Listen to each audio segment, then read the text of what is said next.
Overall, Uganda's CRRF was launched as a response to the growing pressure on the authorities and communities due to the number of incoming refugees. Easing the pressure on host communities and resettlement of refugees to third countries are crucial objectives of the framework. Yet, these objectives collide and create a source of tension between migration and development. Uganda holds their end of the bargain and continue to accept incoming refugees. However, donor governments are reluctant to partake in the resettlement of refugees and commit themselves financially. This suggests that third countries continue to hold traditional perspectives in terms of control on mobility.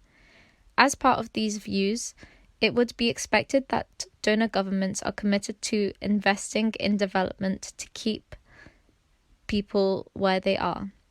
The pillars of Uganda's CRRF emphasize refugees' self-reliance by developing skills useful for the host community and for their return.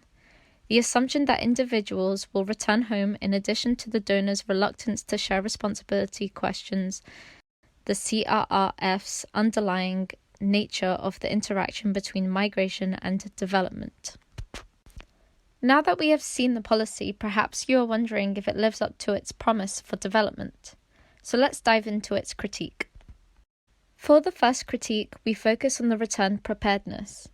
Looking once again at Pillar 3 and 5 of this framework, it is assumed that the development of self-reliance skills could eventually lead to refugees integrating better in their countries of origin when they return.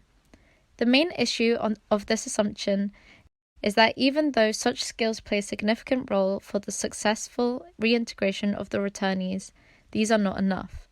According to Casarino, not only skills and financial capital shape return experiences, but local power relations, traditions, and values in home countries also have a strong bearing on the returnees.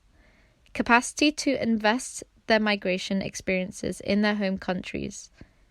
Moreover, Hammond mentions that people who have lived as refugees for several years typically find upon return that they have lost their property and land rights in the country of origin. Whether they return to their birthplace or to a different area within the country of origin that is new to them, they often face intense competition with local residents for resources, social services, employment, and educational opportunities.